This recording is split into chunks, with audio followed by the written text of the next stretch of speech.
एक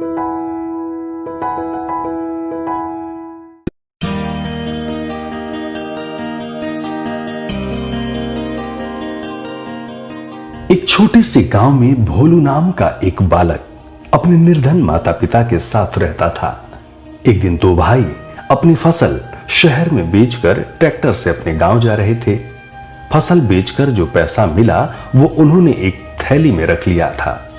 अचानक एक गड्ढा आ गया और ट्रैक्टर उछला और थैली नीचे गिर गई, जिसे दोनों भाई देख नहीं पाए और सीधे चले गए। बालक भोलू खेल कूद कर रात के अंधेरे में अपने घर जा रहा था। अचानक उसका पैर किसी वस्तु से टकरा गया। देखा तो पता चला कि किसी की थैली है।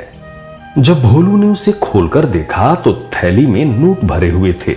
वो हैरान हो गया। वो सोचने लगा कि पता नहीं किसकी थैली है। उसने सोचा कि अगर यहीं छोड़ गया तो कोई और इसे उठा ले जाएगा। वो मन ही मन सोचने लगा, जिसकी ये थैली है उसे कितना अधिक दुख और कष्ट हो रहा होगा। हालांकि लड़का उम्र में छोटा था और निर्धन माँ बाप का बेटा था, लेकिन उसमें सूझबूझ काफी अच्छी थी। वो थैली को उठाकर अपने घर ले आया। उसने थैली को झोपड़ी में छुपा कर रख दिया। फिर वापस आकर उसी रास्ते पर खड़ा हो गया। उसने सोचा, कोई रोता हुआ आएगा तो पहचान बताने पर उसे थैली दे दूंगा। इधर जब थोड़ी देर बाद दोनों भाई घर पहुंचे तो ट्रैक्टर में थैली नहीं थी। दोनों भाई ये जान निराश होते हुए बहुत दुखी होने लगे। पूरे साल की कमाई थैली में भरी थी। किसी को मिला भी होगा तो कोई बताएगा भी नहीं।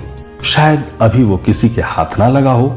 ये सोच दोनों भाई टॉर्च लेकर उसी रास्ते पर वापस चले जा रहे थे। छोटा बालक भोलू उन्हें रास्ते में मिला।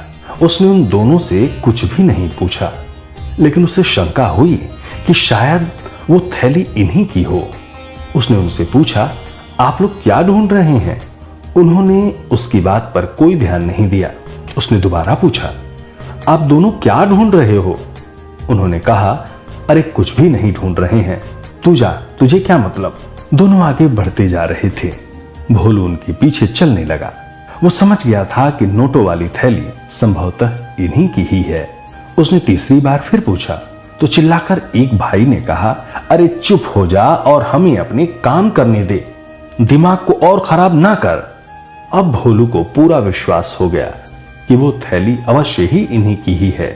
उसने फिर पूछा, आपकी थैली खो गई है क्या?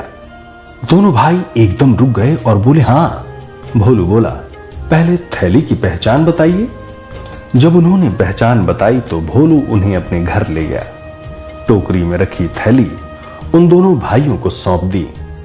दोनों भाइयों की प्रसन्नता का कोई ठिकाना नहीं था। भोलू की ईमानदारी पर दोनों बड़े हैरान थे। उन्होंने इनाम के तौर पर कुछ रुपए देने चाहे, पर भोलू ने मना कर दिया और बोला, यह तो मेरा कर्तव्य था। दूसरे दिन वो दोनों भाई भोलू के स्कूल पहुंच गए। उन्होंने भोलू के अध्यापक को ये पूरी घटना सुनाते हुए कहा, हम सब विद्यार्थियों के सामने भोलू को धन्यवाद देने आए हैं। अध्यापक के नेत्रों से आंसू झरने लगे। उन्होंने भोलू की पीठ थपथपाई और पूछा, बेटा पैसे से भरे थैले के बारे में अपने माता पिता को क्यों नहीं बताया? भोलू बड़ी मासूमियत से बोला, गुरुजी, मेरे माता पिता निर्धन हैं। कदाचित उनका मन बदल जाता तो हो सकता है रुपयों को देखकर उसे लौटाने नहीं देते और ये दोनों भाई बहुत निराश हो जाते। यही सोचकर मैंने घर वालों को थैली के बारे में कुछ भी नहीं बताया। सभी ने भोलू की बड़ी प्रशंसा की और कहा, बेटा धन्यवाद। मित्रों, कहने का भाव है कि ईमानदारी सबसे बड़ा गुण है। ईमानदार होना हमें सर्वश्रेष्ठ व्यक्ति की स्थिति में ले जाता है। चाहे लाख गरीबी हो, अपने ईमान को कभी ना खोने दें। व्यक्ति छोटा हो या बड़ा, ईमानदारी व्यक्ति के जीवन का सबसे बड़ा गुण और सबसे बड़ा गहना है। ईमानदार मनुष्य ईश्वर की सर्वोत्तम रचना है।